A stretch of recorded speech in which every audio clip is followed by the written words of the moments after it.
Okay, so welcome back to another episode of Physical Therapy Private Practice Secrets of the Top 10%. My name is Brian Gallagher. I'm your host. And this week we have story time with Jason Waz. And we have one of my really old time good friends, old time meaning we've been friends for a long time, Ellen from Colorado. And I'm going to let her introduce herself, and I'm going to let Jason introduce himself. And what I want to get across more than anything else in the world right now, people, is that we have to make executive decisions to empower our practice and empower our staff to provide therapy in the best market setup possible in the best interest of your patients, your staff, and your practice. Nothing is off the table today. Nothing is off the table today. You have to rethink yesterday, because honestly, if we just keep doing what we're doing, we're going to keep getting what we got. And Ellen Tomsic has been a shining example of somebody who's looked at what she was getting and said, it's time for me to stop and start getting what I deserve for my practice and for my time, energy, and efforts. So as always in this podcast, I'm going to try to always throw out there a few personal growth ideas, some tips for professional success. So the first professional growth idea I want to share is don't ever hesitate to re-examine what you're doing now in life and in business and rethink yesterday. Rethink yesterday, because there's always a better tomorrow if you're willing to look at what you're doing and think about ways you can do it better. And I think this episode is going to really shine the light on that as a beaming example of what can be done. So Jason, why don't you introduce yourself first? Well, ladies first. Ellen, you introduce yourself first.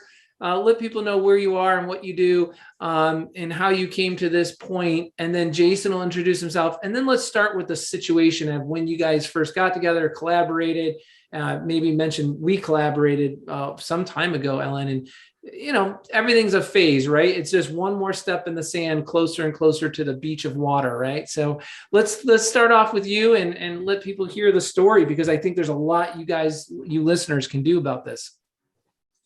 Well, hi, thank you, Brian, a lot for having me on the podcast. I have come a long way. I live in Durango, Colorado, and have a private practice, just one clinic, and I've been a therapist for over 30 years.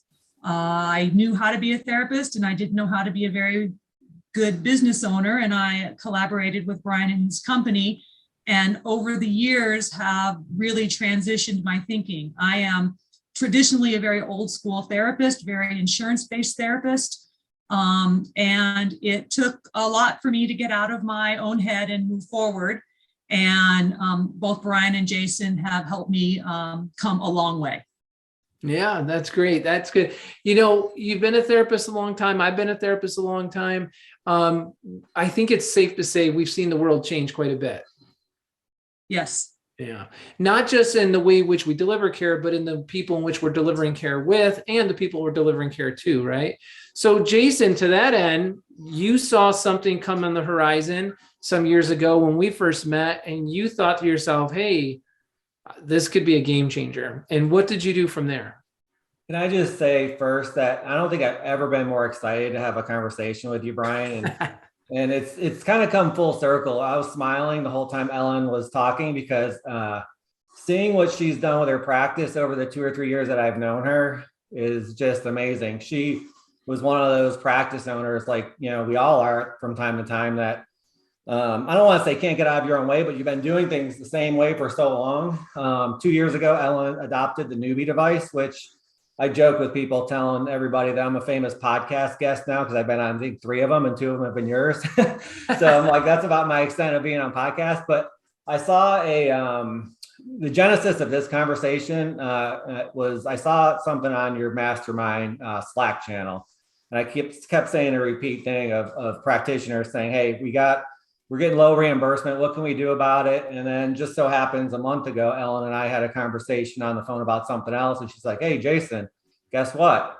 My net revenue per visit, Q1 of 2022 is $7. Now we found it's more like $14 more than it was in Q1 of 2021. I'm like, oh my God, that is like amazing. So it just talks to what Meg has done to help Ellen, I'm sure, become a better CEO, as Meg has done for myself. I'm also a Meg customer. I have a private practice in Tampa, Florida, but also seeing Ellen kind of evolved, much like I have over the past 5 years, into more of a CEO and having more of a work-life balance. And just a piece of that is using technology to improve your net revenue per visit. I know, she's changed the way like they schedule, even with cash paying clients, because of some of the technology, some of the conversations we've had. Your staff has more time to spend with patients. And a side effect of that, billing and doing the same stuff that you've been doing your entire career is, oh, by the way, our net revenue per visit went up, double digits over the past year, just based on some of these things kind of coming to fruition. And when I first started working with Meg, I made up my mind that anything that I didn't know, I was just going to change. I wasn't going to question things I didn't know when I was working with experts like Brian and his team. And Ellen's really done that same thing. And to see the success with the work that we've been doing together over the past 3 years is just like, I don't show emotion very much. People that know me know it's like I kind of try to play the even keel, but I'm just so excited about what Ellen's done with her practice and what I'm seeing across the country with these practices that decide it's time to make a change, do things a little bit differently, add technology, but more importantly, be able to relay that value statement to your patients about why should you come in and pay cash instead of taking your commercial insurance, or why should we do it this way, or why is different technology that you probably never heard of before you came to these unique practices like Ellen, why is that changing the game of how we practice physical therapy? How is that helping you get better quicker? And then with COVID hitting, you mentioned that briefly. Without mentioning the C word, we have a lot of protocols and a lot of services that are coming out now with the technology to treat long COVID that we've been developing over the past 6 or 8 months. That is going to be game changing. That I don't think I've told either of you. So sorry about dropping that on you on this call.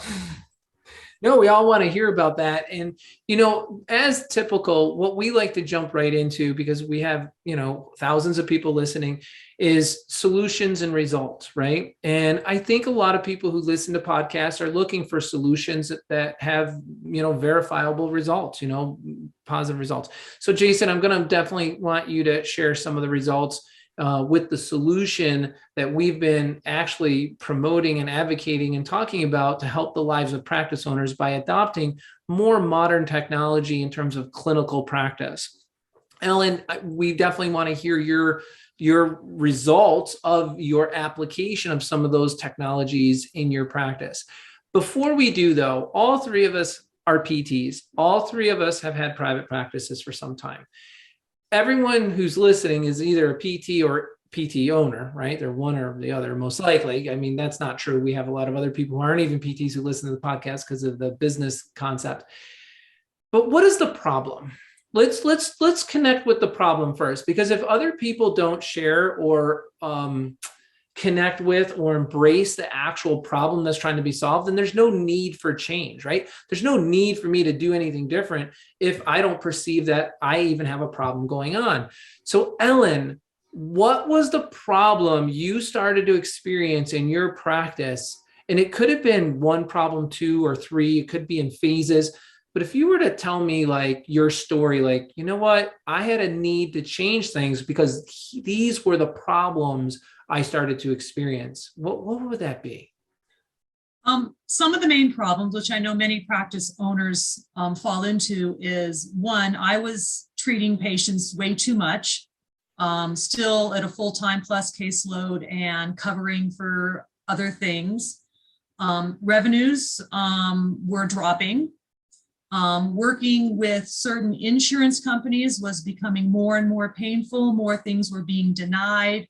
I was having to have my office manager spend an inordinate amount of time in billing clarification. We had authorizations, they were denied, having to go back and spending tons of time doing that. And then my professional staff not feeling as empowered or as listened to as I realized they really wanted to and needed to be as productive as they could be and to be as creative and original and excited as they could be about what was going on in our clinic. Okay. What was it about the external environment that was creating this effect? A lot of it, I do have to say, was me. I have been a therapist, like I said, for a very long time, and I've always treated the patients this way and worked with insurance companies that way. And I didn't really know another way to do it. I didn't know, as Jason pointed out, I didn't know how to get out of my own way. And I needed help and learning a lot about these other technologies and other ways to run practices, and really just getting so tired of dealing with these insurance companies. You kind of get to the part where you're finally done with complaining, and there's some Zen saying about, the pain of change is less than the pain of staying the same. I love that. The pain of change is less than the pain of staying the same. Share with us, if you don't mind, you don't have to call out this specific insurance company, but what were some of the reimbursements you started to experience per visit? The one insurance company that was the first one I dropped was actually 20% of my caseload. So it was real scary to drop it.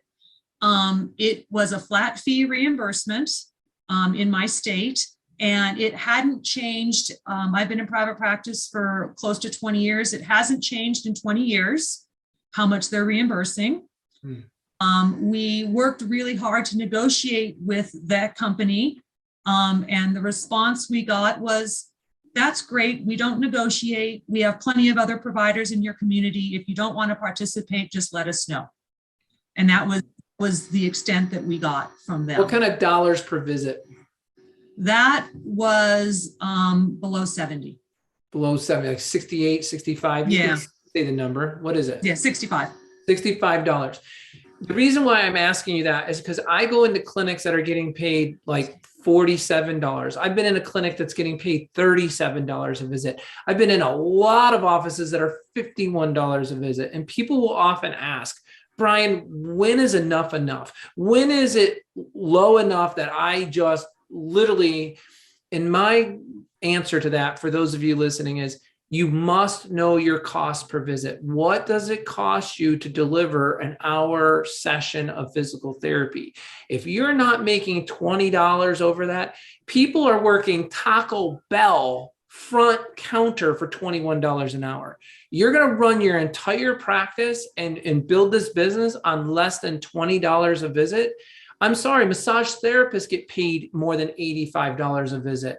So there's enough that infuriates me about this whole topic, which is why I'm so glad we're having this conversation, because maybe others are just as infuriated and just as frustrated. And they've done the same thing you've done, Ellen, and they've made the calls, they tried to negotiate the insurance company, and it's all of its arrogance. It's like, if you don't like it, don't let the door hit your butt on the way out because we got more providers. Well, guess what? You won't have more providers if more people do what Ellen Tomsic did and what Jason has done and what so many of our med clients have done, because we have been preaching 20% of your business must be cash. You got to develop 20% in cash.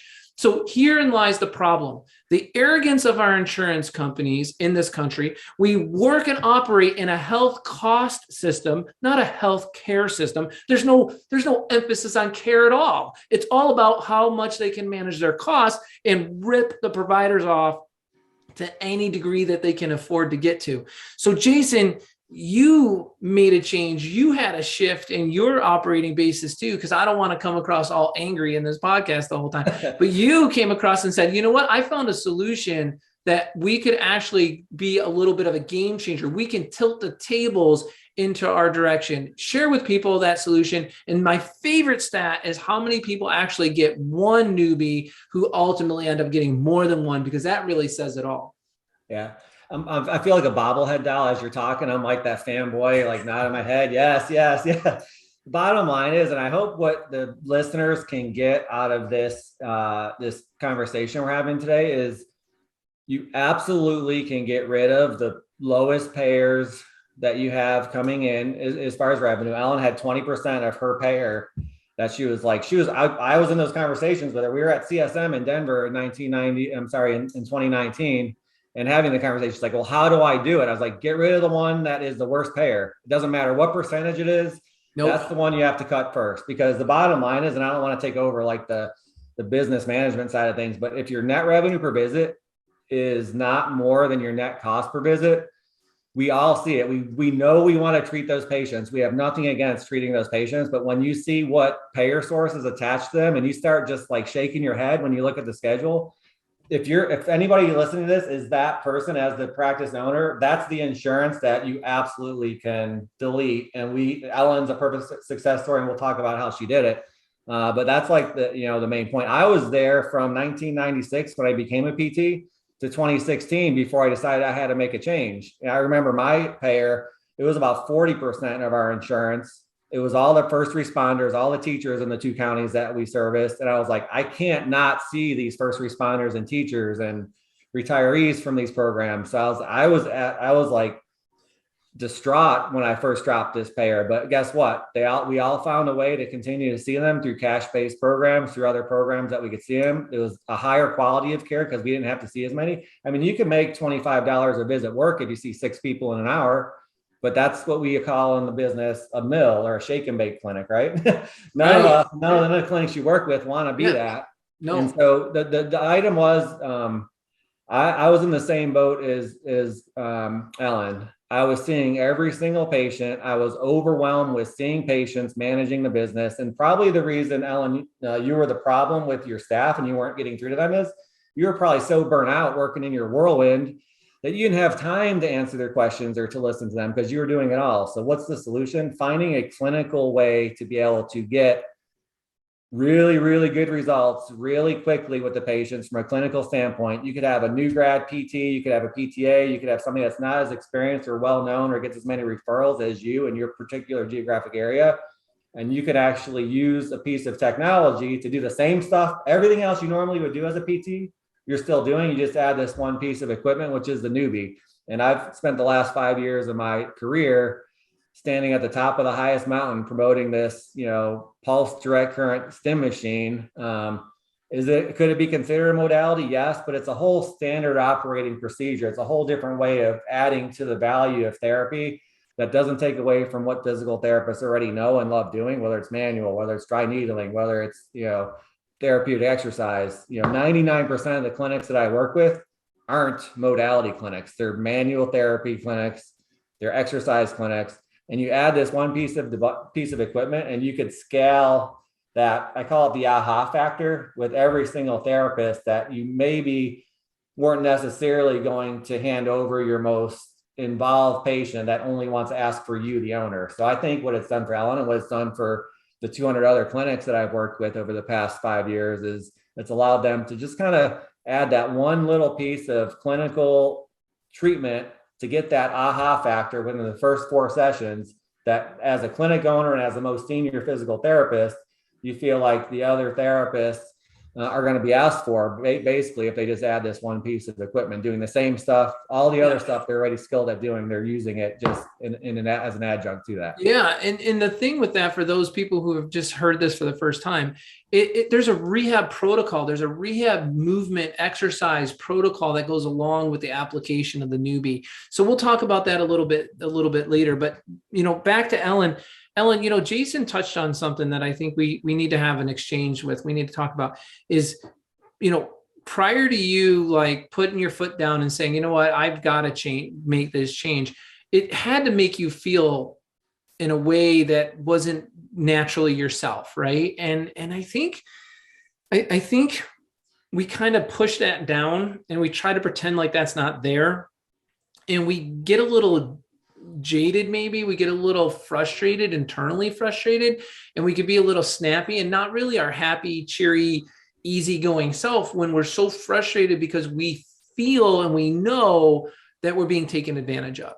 We know these insurance companies are not paying their fair share. I hate to use that saying, but they're not paying the appropriate, giving the appropriate financial compensation for the services that we're providing, for the skills and the training of schooling that we've done and the care that we're giving.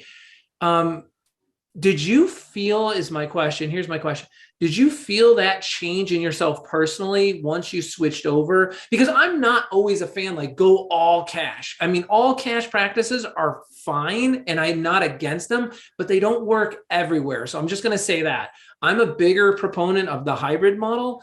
Not that I'm not a fan of cash models where they can work, they should, and you should, and I would be your biggest supporter of that, but it doesn't necessarily work everywhere. And I know where you are out in Colorado, it's rural. Would you agree with me? Like all cash would be okay, but you wouldn't be able to service your whole community. You would be lopping off a margin of community. So I guess there's two questions there. How did it make you feel? And do you agree with me about, I love all cash, but it's not always the answer?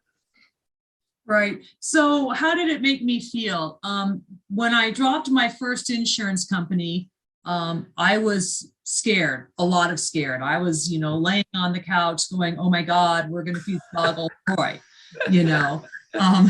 but we did a lot of prep with our patients, our staff, everybody was on board, everyone understood. And oh my gosh, it was liberating. When we finally pulled the plug, it was liberating. It was just like, why did I wait so long? And Jason told me that was how I was going to feel. And I'm like, yeah, sure, whatever. And it was 100% true. It was like, okay, when can I drop the next one? Okay, when can I drop the next one? It's so funny that you said that, because we've done like, I don't know how many startups, 28 startups or something in the last 18, 20 months or something.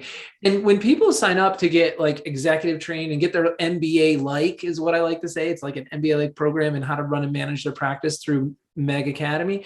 I'm always telling them how they're going to feel on the other side, but it's really hard when you're in it, because you're like, I don't see that. I don't know how I'm going to feel on the other side. So you were scared, and you were actually like, it was in your head. It was renting space in your head after you made the decision. But you're the type of person that once you go all in, you go all in, right? Once you commit, you commit. I know you train dogs, and if you train dogs, you've got to be persistent, because they will alpha male you anytime they can, right?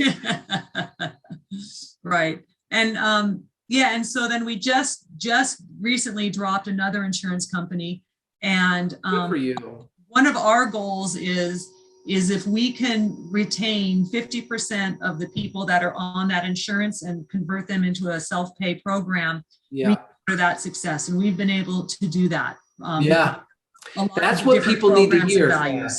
People hear you say, I dropped the insurance company, and think, oh, that whole bucket of business went away. But okay, here's the tip for professional success, everybody. Here's the tip for you. When you drop an insurance company, the whole bucket of patients, that whole bucket of patient market does not go away. There are a number of people that are going to be loyal and dedicated and devoted to the quality care that you're delivering. And Ellen, you said you prepped your patients and your staff. Was part of that prepping saying, hey, the insurance industry has changed. The environment around us has altered. We need to adapt with the times so we can sustain our ability to provide you the highest quality of care. And unfortunately, there's certain payers that have rules, regulations, and reimbursement rates that prevent us, that it's prohibitive for us to provide the level of quality of care that we want to give you. So we are forced with no other option than to let them go. Was that part of the conversation? That was the basically the message. And one of the things that we worked really hard on within our staff, and we did a bunch of role playing that I learned through Meg Academy on how to do role playing and how powerful. Favorite part of Meg Academy. About not apologizing. That was kind of a big deal for us not to portray us as, oh, I'm so sorry, we're dropping your insurance. Right. We did what you just said, is like, this is the environment. This is what your insurance company is dictating. Yes. And this is how we're going to deal with it. The other thing that's super interesting, and so we're providing super bills for people that use that insurance company for them to get their out-of-network benefits. Yes. And the insurance company is as painful to them. And so they're trying to call and submit their super bills. And then they're coming to us and saying, oh my gosh, they don't want to pay. They only want, and they're like, no, been dealing with. And we're like, yes, that's why we don't do it anymore. And I love it, because that's the reality. The more our public gets the reality of how abusive this health cost system is, the more noise they will make. And eventually we will actually be able to bring about change. I was just out at a state APTA conference, and it was like 90 private practice owners, maybe 120, somewhere between 90 and 120. And one of the private insurance companies was third contracting, had a third party contract that was like, doing the authorizations, the verifications. And of course, they were limiting visits and cutting back on visits and saying, oh, we never got that claim, because if they save the insurance company money, they get to keep their contract with the insurance company. Well, you know what? They had been so frustrated with this third party wedging their way between them and the insurance company. It has gone so horrendous. They asked them to come to their annual conference, and would you please attend? We need to address these issues. Do you know, they said, oh, sure, we'll be there. And then the day of, they said, oh, sorry, we're not able to make it. We have something come up or whatever. We can't attend. They had the audacity to stand up 90 to 120 offices because they just are so arrogant. They just think they're going to keep getting away with it. And so go ahead. I would say that's who I've dropped all insurances that have that third party administration because it was so painful. The only reason why they exist is to cut the provider's income down, is to reduce the money due the provider so they can push it back to the insurance company and they get their cut. That's all. The only reason why they exist is because the insurance company doesn't want to do it. So they're going to blame the third party company for doing it. That's it. One other comment I wanted to make about when I dropped my first insurance company, like I said, it was 20% of my business. And what I did some math and we talked among the staff, but like I said, if we could convert half of those patients to the self-pay program, increase their visits from 30 minutes to an hour. So I have 50% less patients, but everyone's moved to an hour and they're on self-pay. I'm automatically already making more money, seeing less patients, higher quality, and not dealing with the insurance company. Boom. There's your tip for professional success, everybody, right there. There's your tip. You drop the low payer, you convert 50% of that market into your self-pay program, you increase the volume of care that you're delivering. Those people will sing your praises. They will be more loyal. They will promote and push your brand, and you will be doing better as a practice. Now, for those of you who think we're talking about greed and money, we are not. We're talking about survival, viability, and thriveability, the ability for you to thrive in practice. So that's what this is about. Because, Ellen, one last thing, and I want to go to Jason next.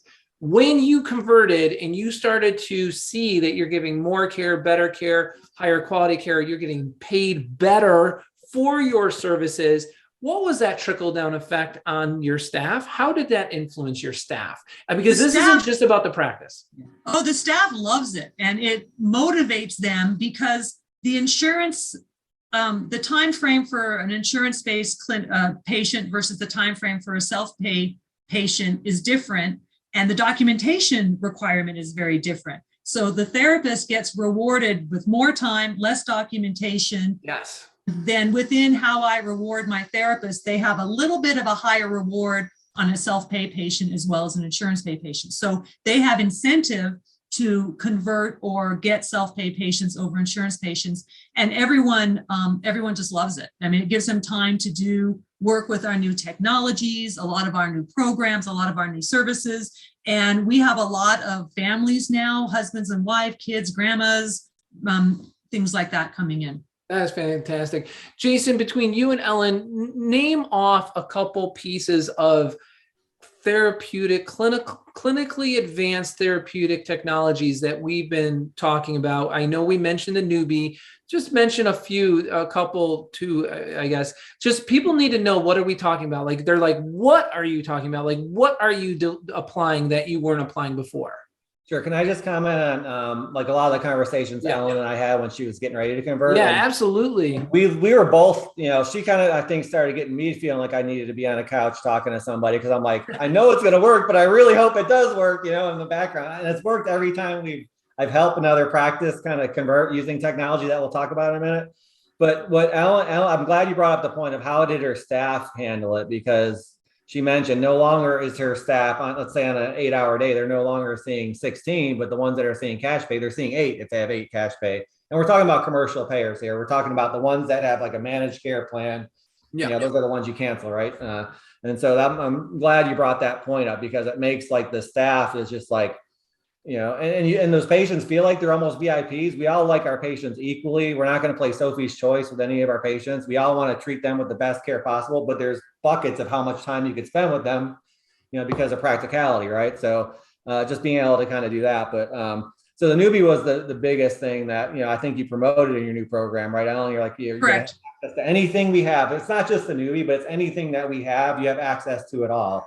I think you have priority scheduling, like type things. If we need to, bump it around and make it a priority, we're not going to pigeonhole you into that, 2-hour window, type of thing. So you kind of make them feel like a VIP is another kind of tip for when you switch over to cash pay, is not treating them any differently clinically. But and I want to say, Jason, I'm just gonna, sorry to interrupt you, but I got my newbie right when COVID hit. So I was learning how to get my newbie the week that the world shut down. Wow. Home, the world was shut down, had to figure out how to navigate this new world, learn this new technology. And I do have to say, having this new technology through the COVID piece was a great differentiator of why certain people still needed to come see us. Yeah. And I want everyone listening to know that in the section below, you can get Jason's contact information so you can follow in Ellen's footsteps and have that same experience. And for those of you who are listening on YouTube, please put comments below. We read out all the comments. We want to hear everything. So I'm going to turn it back over to Jason, but I do want to invite an exchange with our audience about what you're hearing. Jason, you did say something there that really jogged my memory a bit when you said Ellen really is devoted her abilities in opening her schedule, her prioritizing her schedule to providing the best quality care to every patient who comes in, regardless of where they're coming from. But you have to choose, is this practice going to avail itself to an abusive insurer at $37, $47, $51, or $65? And that's the decision that you and only you can make. And that's what you have to have the ability to confront this reality and say, this is not why I went into private practice. This is not going to allow me to create the company culture I want or have the exchange in abundance with my patients. If that's the answer, then that's enough. You got to cut it. It's no more cognitive thinking than simply that. So back to you, Jason. As you say, it's just math. I mean, if that's one thing I remember in a lot of MEG trainings is like when it comes to salaries, whatever, it's just math, right? There's no emotion involved in it. You're not their financial planner, blah, blah, blah. So the newbie is one thing, and we have virtual training with the newbie, and that's kind of forced us with COVID to do virtual training and with CEUs and things like that. So we could train any clinic, your entire staff, with 12 hours of online training. We even have a video practical at the end that we grade and make sure you have a clinical competency certificate that you know how to use it. What reason I'm mentioning that is once Ellen jumped all in, she was a model student. I remember when she submitted her practical, I asked her if I could use that as an example of others.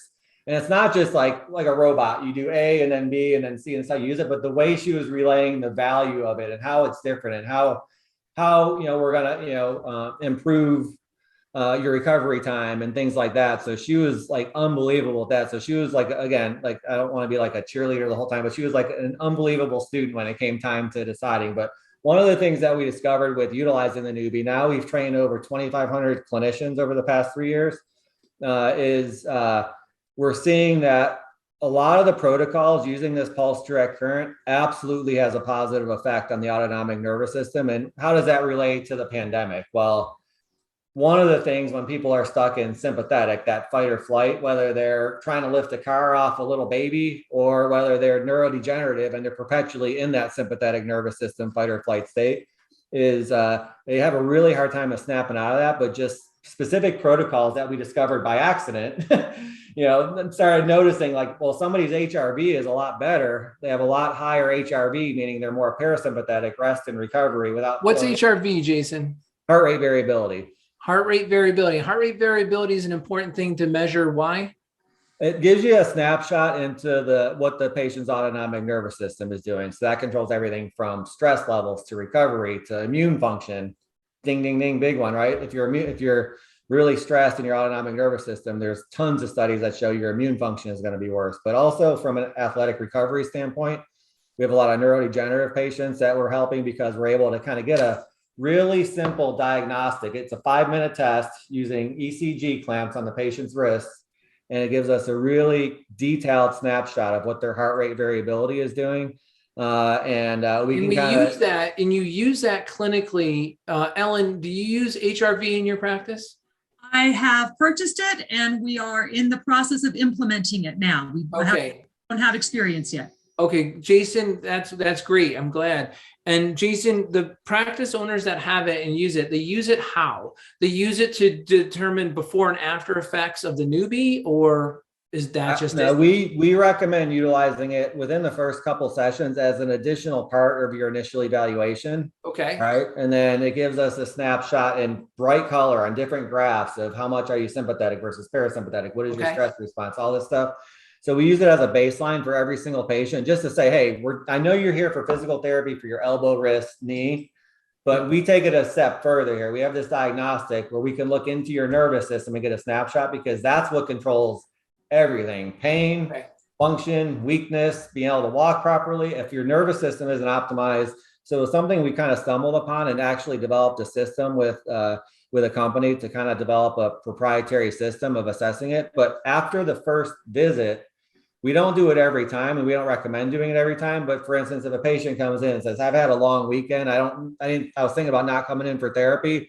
I really don't know if I could tolerate, the exercise and all the stuff we're going to do. Well, come on in, we'll get another snapshot. If it does in fact show your nervous system is kind of the batteries are drained, then guess what? We're going to do some more recovery services, some more of the passive stuff that we also know enhances that.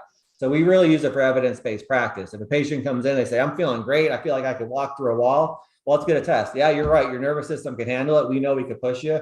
And we've done over 1,000 pre and post test measurements now with a variety of treatments, whether it be the newbie, whether it be traditional PT, whether it be dry needling, whether it be meditation or diaphragmatic breathing.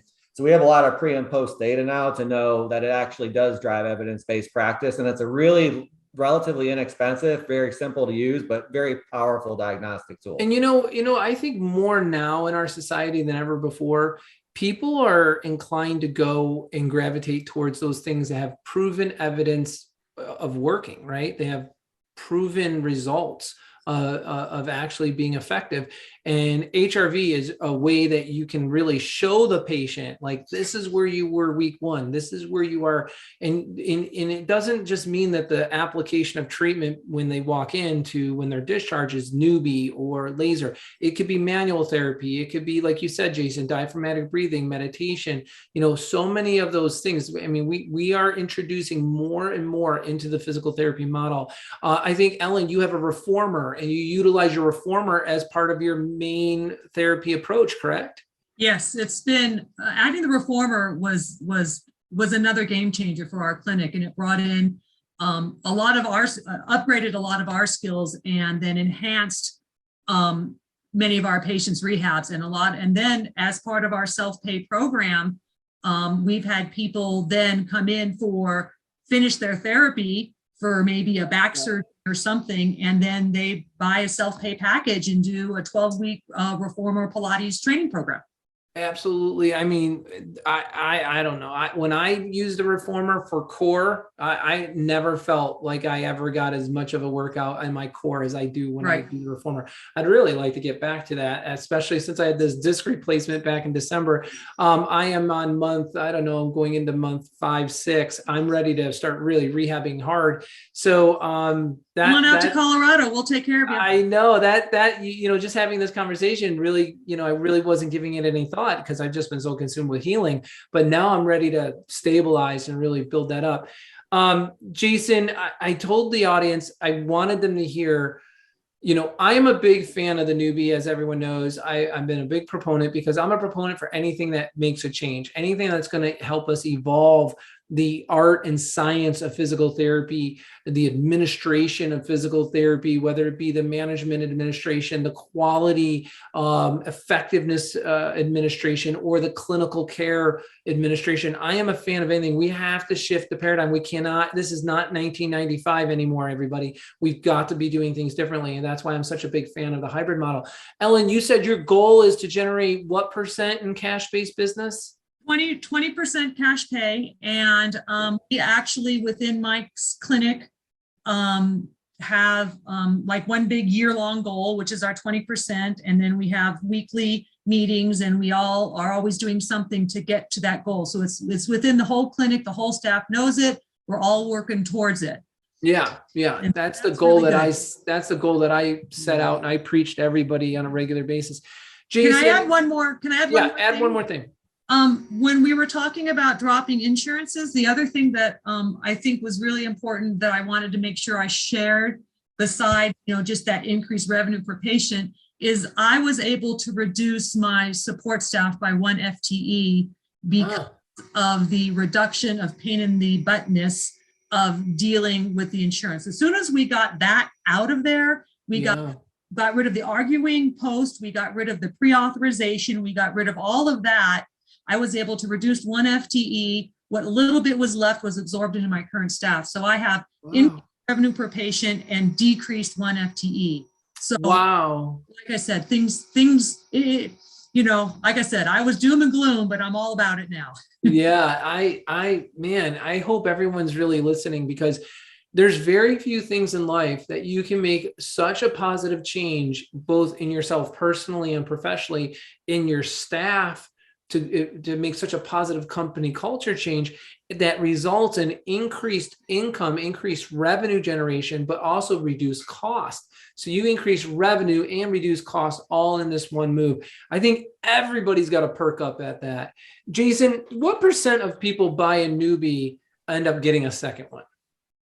I haven't looked at it over the past 6 months or so, but the average clinic that I work with, I joke with them, if you buy one newbie, they commonly ask me, like, when do we need a second one? Do we need to order more than one? Because they're relatively, they have a little bit of a cost to them. And I say, when your staff and your patients start arguing over, using the two sides of the machine, it's time to get another one. So the average clinic, this is looking at like 2020 numbers during COVID, ends up with like 3.2 machines at the end of the first year. And it's not a hard sell. It's just like, wow, this is working so good. It's expanding our practice, and it's helping us scale our practice is the biggest thing, and one thing that Ellen brought up is using the reformer. It doesn't matter if it's a newbie, if it's an HRV system, if it's a reformer. If you introduce these different things, these optimal health, devices and a piece of equipment to a patient during their course of normal physical therapy, there's a high likelihood that they're going to turn into cash paying customers when they get discharged, because they've already been exposed to these unique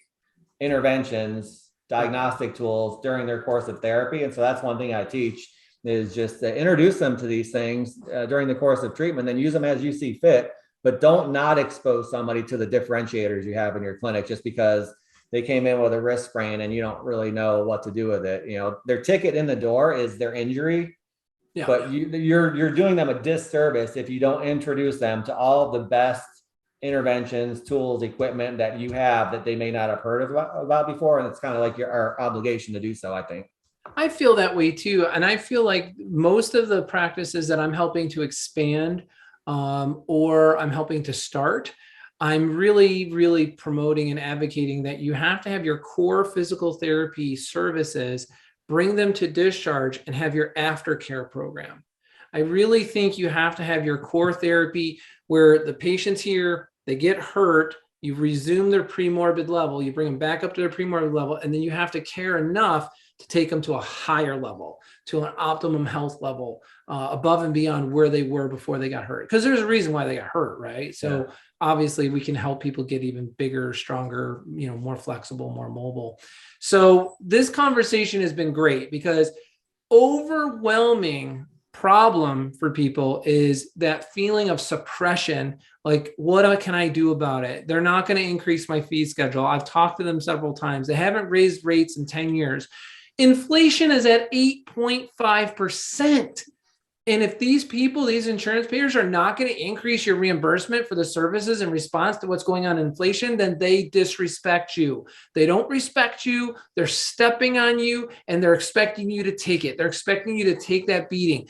When is enough enough? Enough is enough when you get the courage to be like Ellen and sit on the couch and say, I just made a big, bold move. Time will tell, right? But she trusted in the process. She said, I'm ditching this horrible payer.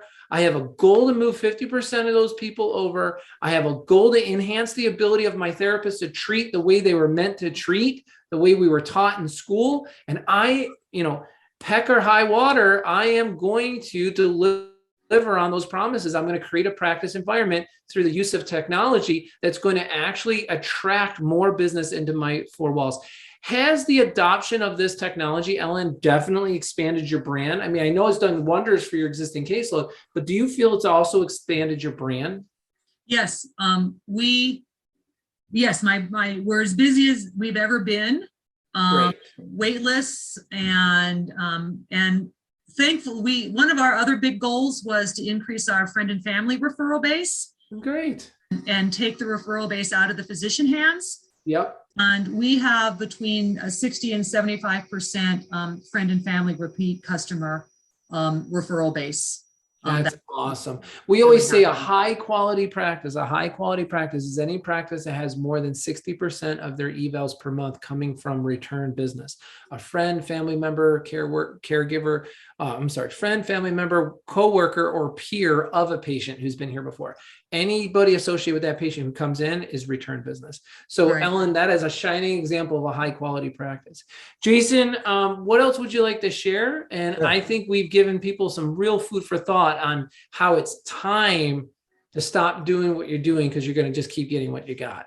Yeah, we call those referrers practice evangelists because literally it's not just the, hey, my uncle went here and he said I should go there, but it's people that are coming in for therapy and they don't usually go home and tell everybody, oh, in the grocery store, I just went to therapy. It was great. You look at you like, good job, buddy, high five, but these people are going out there when they experience like a 50% on the newbie, not to beat a dead horse. They're like, man, this is awesome. I'm going to tell everybody. So, but I have one point for like the experienced practice owners, the ones that have been around for a while. When you add technology, add a differentiator, you add something different that's really not been that heard of. Don't try to convert.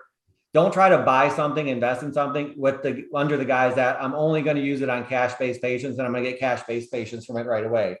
You're going to continue to utilize this and wow your current patients. There are some practices in certain parts of the country where 80% of their payer source is not great paying, but they're surviving and they're thriving with adding a new technology without converting them into cash pay. So don't just think you're going to add it only for cash pay, but your business will expand exponentially. I didn't change any insurance payers when I first added this technology, and my net revenue for the entire first year in 2018 increased by 93%. Since then, my practice has doubled its revenue 3 out of the last 4 years.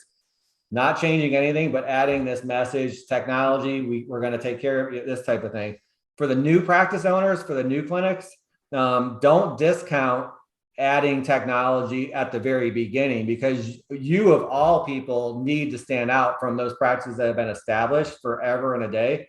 Yeah. We have another one in Southern California, Adam Laraway. He's been only open for, I think, 3 years now. He started right around COVID and he's won practice of the year. And there's tons of other practices around him in California. And don't think as a new practice, you have to get on every insurance panel that will let you on, because then that's just a path for a downward spiral from the very beginning. So we can help you get that differentiator through the stuff you guys are doing and our collaboration with you and being there almost like big brothers, little brothers, big sisters, little sisters helping you. And that's the reason I was so excited to get on this podcast, because hearing two things, Ellen has a really much better work-life balance. And I don't want to put words in your mouth, but I know you took a big vacation recently and you're good with it. Your clinic kept running, and being able to increase your revenue and decrease costs. And by not doing anything clinically than you would have normally done as a mind of a good therapist, but it's being able to add these things for the people around you, empowering them, empowering your practice. And that's, why I was like all pumped, doing push-ups before we got on the air here, kind of getting ready to talk about it. So I might be a little caffeinated right now, so excuse my fast talking. I got to make sure Rachel puts that on the podcast. I've reduced clinical hours to 8 hours of patient care a week. And that is because that's what I still want to do. I could That's great. Get out of patient care. As much dancing as you're going to see out. For the ones that are on YouTube. Yeah. That's great. That's great, Ellen. That is fantastic. I always tell clinicians who love to treat, I'm like, love to treat 15 hours a week. Like, learn to love that. Learn to love treating 15 hours a week, because your mental attention units need to be on the business building the business, expanding the business, and on your people and your personnel and your patient care experiences. If you're enhancing the people who work with you, you're driving more new business to your front door because of the loyalty and the exchange and abundance that they're getting, then you are in essence helping those in your community, because now you're spreading that throughout the community. So that's what it's all about. Jason, how can people get in touch with you to learn more about the newbie, and how can they just drop this podcast name? Will that help them in getting to the front of the line or something?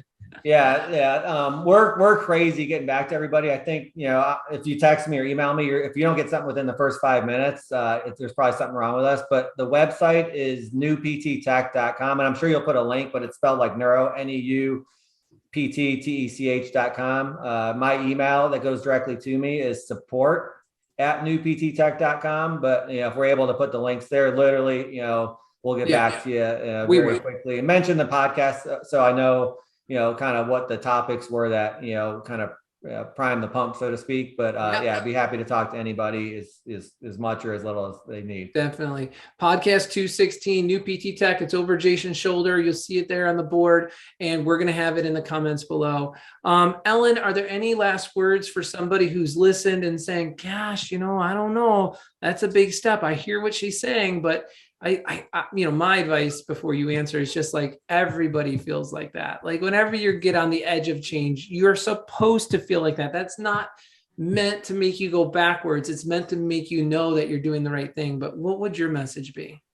I think it's probably, beating the dead horse. It's like, do it sooner than later, because it's only going to get more painful, and you're only going to make less money. And then all of a sudden you're not making enough money. You're not making anything out of the business. You're working hard. You're paying staff more than you are, and you're going to start resenting everybody. That's it. You start feeling resentment, and you start feeling like, this is not what I signed up for. Right. It's not what you signed up for. And like I said earlier, I was scared. I was really scared, and I'm so happy I finally took the jump, and I'm happy to talk to anybody who wants to talk to me one-on-one about my experience. I am, a one-owner clinician, been doing it a long time. That's my wheelhouse. And I'm just really glad I finally did it.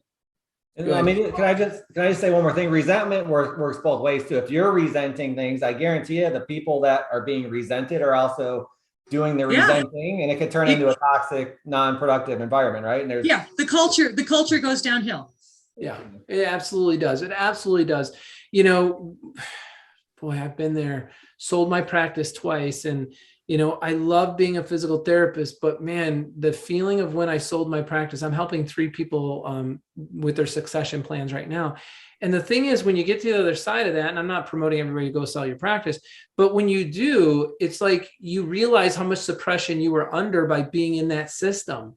So if you're going to be in that system, make the decisions, make the choices to get on top of it, to be in control. The more you hold the steering wheel, the more comfortable you typically are in a car, as opposed to sitting in that back seat. So that's it for everybody. Thank you so much for listening. Thank you, Ellen, and thank you, Jason, for your time. I know you're busy. You could be spending your time elsewhere, but you spent it here sharing your real life experiences. We're not salespeople. We're not salesy. We just want what the goal of this podcast has always been, what the goal of this YouTube channel has always been. I want 2 things, and 2 things above all else. I want you all to live the life you envision for yourself as a private practice owner. And I want to help the American Physical Therapy Association promote the profession of physical therapy, because I think it is like one of the best professions in the world. But you have to do it right. You have to use technology. You have to use innovative strategies and standard operating procedures so that you don't go the effect of all these external influences. So thank you very much, everybody. Thanks for listening. Thanks for attending this podcast. Stay tuned for next week, and I hope you enjoyed the YouTube channel. And as always, start each and every day expecting to do well.